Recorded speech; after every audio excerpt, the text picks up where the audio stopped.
안녕하세요, 여러분. 6월 첫째 주 한 주간의 세계경제 요약해 보도록 하겠습니다. 자, 이번 주에 다시 불마켓 상승장이 시작됐어요. 물론 뉴욕 증시 얘기입니다. 뉴욕 증시 중에서도 S&P 500 기준입니다. 3대 지수 중에 다우 산업평균과 나스닥 컴포짓은 이미 몇 달 전에 다 상승장으로 들어갔습니다. S&P 500이 맨 마지막에 들어간 거죠. 자, 목요일에 S&P 500 지수가 최근 저점인 작년 10월 대비 20% 상승했습니다. 그러면서 금요일에 불마켓 1일이 된 거죠. 자, 불마켓, 베어마켓 기준을 보면요. recent low, 최근 저점 대비 20% 상승하면 그때부터 불마켓입니다. 그리고 베어마켓은 반대로 최근 고점 대비 20% 하락하면 베어마켓으로 들어갑니다. 자, 그럼 목요일 기준으로 최근 저점은 어디였느냐? 2022년 10월 여기였습니다. 여기에서부터 20% 상승해서 불마켓으로 다시 들어갔다는 거고요. 그렇다면 베어마켓은 어떻게 만들어졌느냐? 이때부터 베어마켓이었습니다. 작년 6월이었습니다. 최근 고점은 작년 1월 초였고요. 그때부터 20%가 쭉 하락해서 베어마켓 진입했고, 베어마켓 진입한 후에 더 떨어졌습니다. 그러다가 여기를 저점으로 만들면서 계속 상승했다는 그런 얘기입니다. 그러니까 이 베어마켓은 여기에서 시작이 되는 겁니다. 여기에서 시작돼서 여기까지 요 기간입니다. 작년 6월부터 올해 6월까지 이렇게 되겠는데요. 이게 거래일로 보면 248 거래일이었습니다. 1948년 이래 가장 긴 베어마켓이었다고 합니다. 1948년에 끝난 베어마켓은 484일 동안 지속이 됐다 그래요. 이번 베어마켓에 거의 2배나 길었다는 얘기죠. 그런데 평균적으로는 베어마켓 지속기간이 140일 정도 된다고 합니다. 자, 그렇다면 지금부터 계속 상승할 것이냐? 그건 알 수 없습니다. 이때 투자를 시작한 게 가장 유리한 건데 앞으로는 사실 알 수 없죠. 계속 횡보를 한다 해도 또는 하락을 한다 해도 20%까지 하락을 안 하면은 이거는 상승장, 불마켓으로 인정이 되는 거니까요. 지금 분명히 상승장입니다. 그런데 좀 불안하기는 해요. 어떤 점이 제일 불안하냐? 이 상승을 이끌어가는 종목이 너무 제한적이라는 겁니다. 상승의 토대가 너무 협소하다는 얘기가 되겠죠. 초대형주 8개 종목, 메가캡 8이라고 요즘 불리고 있는 이 종목들이 끌어가는 지수다. 그리고 S&P 500 중에 성장주와 기술주가 전체 지수 상승을 하드캐리하고 있다. 이렇게 볼 수 있겠습니다.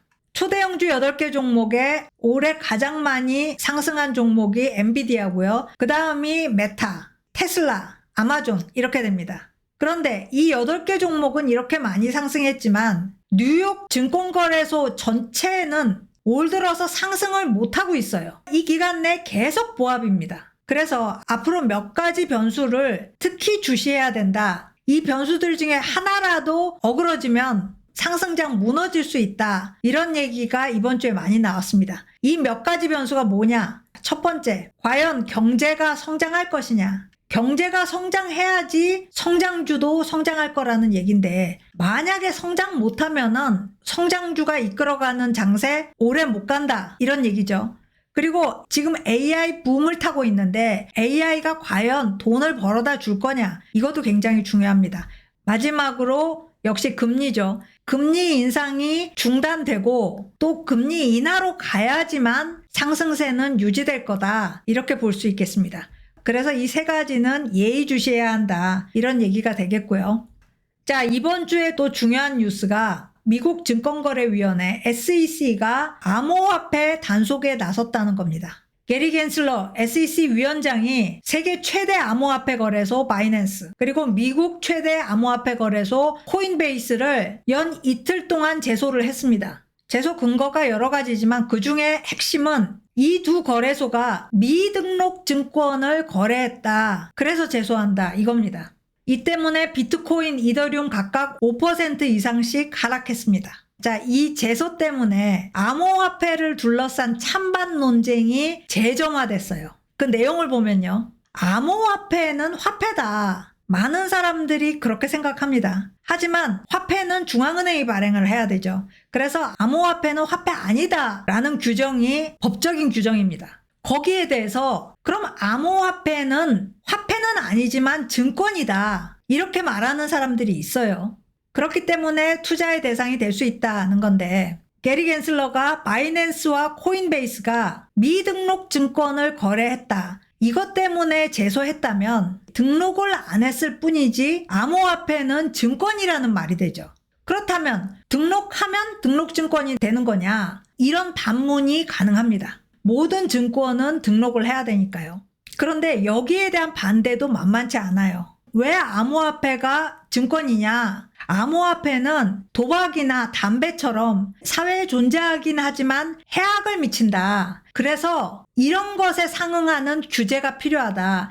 여기에 어떻게 언감생심, 증권이라는 신분을 부여할 수 있느냐. 등록이건 미등록이건 증권이라는 이름도 붙여주면 안 된다. 이런 주장입니다. 암호화폐에 대해서 상당히 부정적인 견해인 거죠. 이 사람들은 겐슬러가 실수했다, 이렇게 얘기하고 있습니다. 거기에다가 스테이블 코인은 그럼 어떻게 할 건가? 스테이블 코인은 전체 코인 시장에서 한 6분의 1 정도 차지하고 있습니다. 상당히 큰 비중이죠. 스테이블 코인은 크게 두 가지 있습니다. 하나는 알고리즘으로 하한선 밑으로 내려가지 않게 만드는 것. 권도형의 테라나 루나가 그랬습니다. 다른 스테이블 코인은 알고리즘을 쓰지 않고 달러와 1대1 대응하게 설계를 해놨습니다. 그러니까 스테이블 코인을 발행하는 만큼 달러를 갖고 있던가 국채를 갖고 있던가 그래야 되는 거죠. 이 스테이블 코인은 그럼 화폐인가 아니면 역시 증권인가, 이런 것도 정해지지 않았는데 겐슬러가 너무 섣불리 제소를 한 거다, 이런 얘기가 되겠습니다. 그리고 거래소 역할도 현재 암호화폐 거래소는 거래만 도와주는 게 아니라 추천도 해주고 암호화폐도 빌려주고 그렇게 합니다. 그래서 여러 가지 역할을 같이 하고 있어요.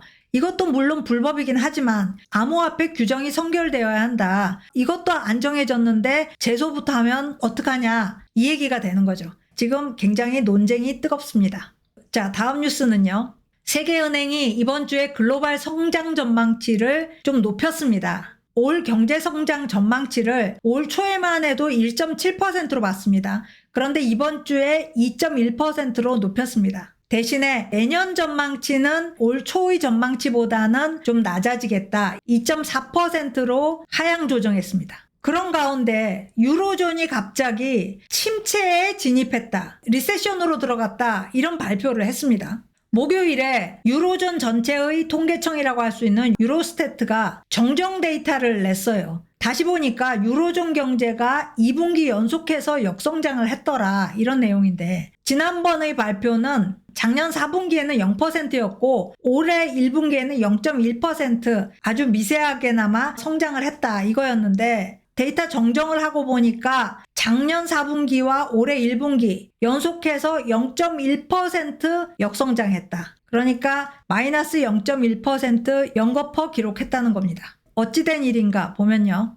유로존 인플레 때문에 굉장히 고생을 해서 가구 지출도 압박을 받았고 또 기업은 기업대로 조달금리 올라가면서 지출 압박을 받았습니다. 그런데 유로존 전체적인 현재 상황은 수출은 약간 줄었는데 수입이 대폭 감소했어요. GDP 계산식이 수출에서 수입을 빼야 되죠. 빼야 되는 항목이 줄어들었으니까 GDP는 커질 수 있는 겁니다. 상황이 우호적인 거죠. 그런데도 불구하고 특정 몇몇 국가 때문에 역성장을 기록하게 됐다, 이런 얘기인데요.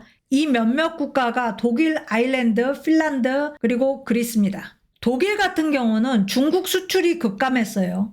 1월부터 4월까지 작년 동기 대비, 작년 1월부터 4월 대비 중국 수출이 11.3% 줄었습니다. 그리고 아일랜드 같은 경우는 1분기 성장률이 마이너스 4.6% 기록했습니다. 아니, 아일랜드에 무슨 큰 재난이 있었길래 마이너스 4.6%냐? 재난은 전혀 없었고요. 아일랜드 GDP에서 외국계 기업이 차지하는 비중이 많습니다. 단 3개 회사가 전체 아일랜드 법인세 3분의 1을 내고 있어요. 애플, 마이크로소프트, 구글 순서입니다. 그런데 이 회사들이 작년에 지적재산권 투자를 많이 했습니다.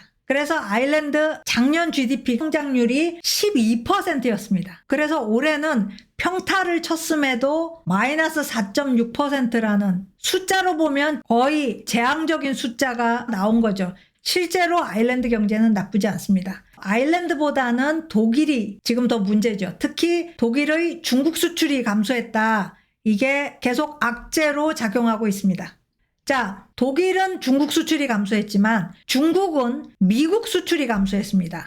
미국의 총 재화 수입 중에 중국이 차지하는 비중이 2006년 이래 최저치 기록했습니다. 작년 5월부터 올해 4월 말까지 12개월간 중국으로부터의 수입 비중이 15.4% 기록했어요. 여기 있습니다. 이 기간 중에 급락한 모습 보입니다. 최근 미국의 수입 양도 비교적 안정적이고 수출도 안정적인데 유독 중국으로부터의 수입이 줄었다. 이거는 지정학적 긴장 때문이죠. 중국 기업으로부터는 가능하면 수입하지 말자. 미국의 이런 공감대가 확산되고 있기 때문입니다.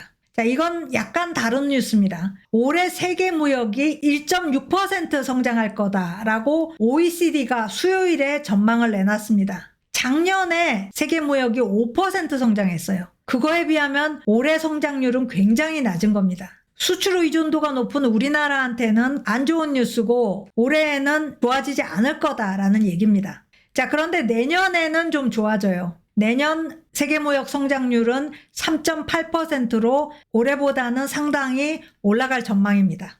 자, 마지막 뉴스인데요. 한국 뉴스로 계속해 보겠습니다. 이번 주에 한국 뉴스가 많이 나왔어요. 왜냐하면 MSCI 선진국 지수에 한국이 관찰국으로 등재될 수도 있다. 이런 소문 때문이었죠. 결과는 관찰국 등재 실패로 나왔습니다. 뭐 실패는 했지만 이 얘기의 의미가 뭔지를 한번 짚어보고 넘어가겠습니다. 자, 한국은 이미 대부분의 국제기구들에 의해서 선진국 취급을 받고 있습니다. UN부터 해서 IMF, 월드뱅크 다 한국을 선진국으로 분류하고 있어요. 그러면 투자에 활용되는 지수들은 어떠냐? 역시 한국을 선진국 취급합니다. FTSE, Financial Times Stock International도 한국을 선진국으로 분류하고 있고요. S&P 글로벌도 한국을 선진국으로 분류하고 있습니다. 유독 MSCI만이 한국을 신흥국가로 분류하고 있어요. 그렇다면 이 MSCI의 분류가 왜 중요한가? 글로벌 투자에서 제일 중요한 지수기 때문이죠.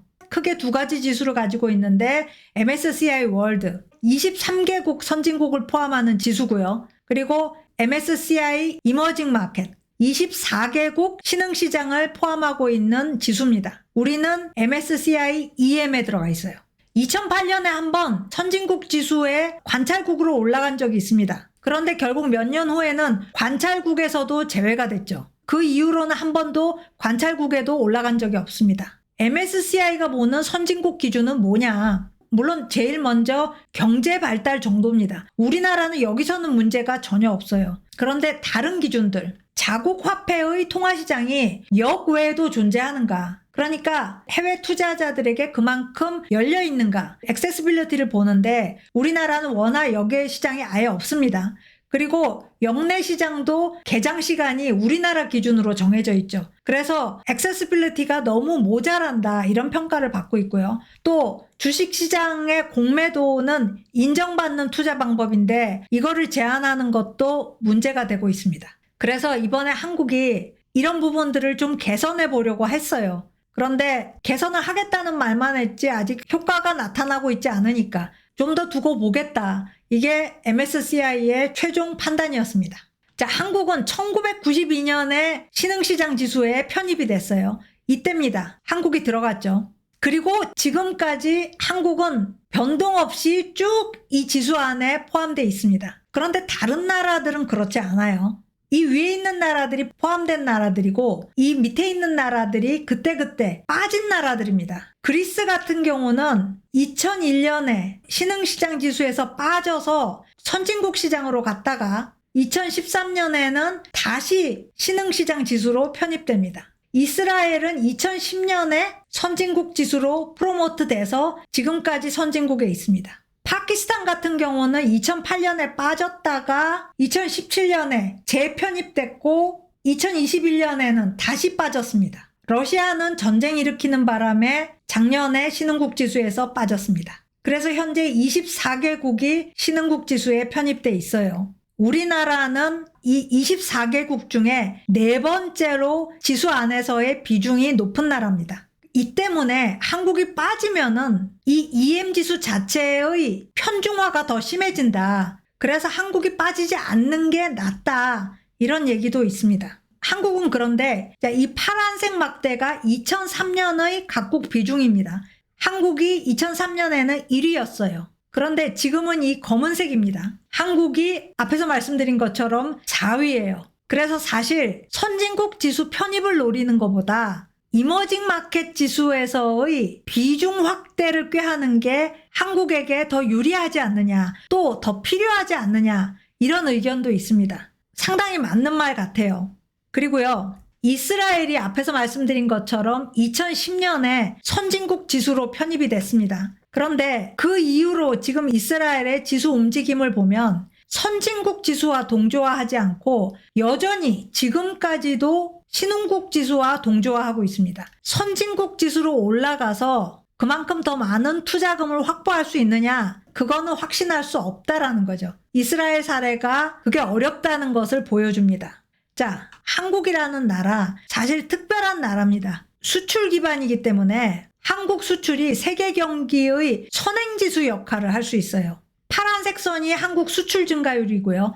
빨간색 선이 S&P 500의 주당 순이익 12개월 전망치입니다. 일치화 정도가 이 정도로 높다는 것만 봐도 한국 수출이 경기에 많이 좌우된다라는 것을 알 수 있습니다. 그런데 앞서 봤지만은 올해는 경제 성장률보다 수출 성장률이 훨씬 낮게 나올 것으로 전망되고 있습니다. 그러니까 그만큼 한국이 더 어려운 거죠. 그래서 한국은 MSCI 선진국 지수에 편입되는 걸 바라기보다는 오히려 현재를 유지하면서 수출 대상국을 늘리고 또 경기 민감형 품목에서 탈피를 해서 저변을 확산시키는 게 더 필요하지 않나, 이런 조언들이 이번 주에 나왔습니다. 물론 우리가 다 알고 있는 얘기지만 한 번 더 새겨들을 필요가 있을 것 같습니다.